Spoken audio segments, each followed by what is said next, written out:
మందు వాసన పడుతుందా? గుజరాతుల్నే మందు బంధు పెట్టించింది, అవునా? ఆ జాతిపిత గాంధీ ఆశ్రమాలలో ఉన్నాడు, నిరాడంబరంగా ఉన్నాడు. మరి ఈ జాతిపిత వాసన లేకుండా నిద్ర లేస్తాడా? ఆ జాతిపిత ఎక్కడా? ఈ జాతిపిత ఎక్కడా? ఆ జాతిపిత ఎక్కడో చిన్న చిన్న దళిత వాడల్లో జీవితం గడిపితే 100 ఎకరాల ఫామ్ హౌజుల్లో ఈ జాతిపిత గారు ఉన్నారు. ఈయన జాతిపిత ఎట్లయితాడని నేను అడుగుతున్నా. అసలు పోల్చుకోవడానికన్నా పొంతన ఉండాలి కదా. పులిని చూసి నక్క వాతలు పెట్టుకుంటే వాతలతోని నక్క పులి అయిపోతుందా?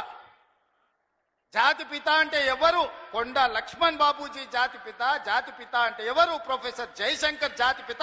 ఏ పదవి లేకుండా సర్వం త్యాగం చేసి ఈ దేశం కోసము, స్వతంత్రం కోసము, తెలంగాణ రాష్ట్రం కోసం సర్వం దారబోసిన కొండా లక్ష్మణ్ బాపూజీనో ప్రొఫెసర్ జయశంకర్ తెలంగాణకు జాతిపిత అవుతాడు తప్పితే, నోరు తెరిస్తే అబద్ధాలు చెప్పేటోడు, తెలంగాణ రాష్ట్రాన్ని దోసుకున్నాడు, 100 ఎకరాల ఫామ్ హౌజులు కట్టుకున్నాడు, 1,00,000 కోట్ల రూపాయలు సంపాదించుకున్నాడు, టీవీలు పేపర్లు పెట్టుకొని అబద్ధాలను విషప్రచారం చేసేటోడు తెలంగాణ జాతిపిత ఎట్లయితాడని తాటి చెట్టులాగా పెరిగినాయని నేను అడుగుతున్నా.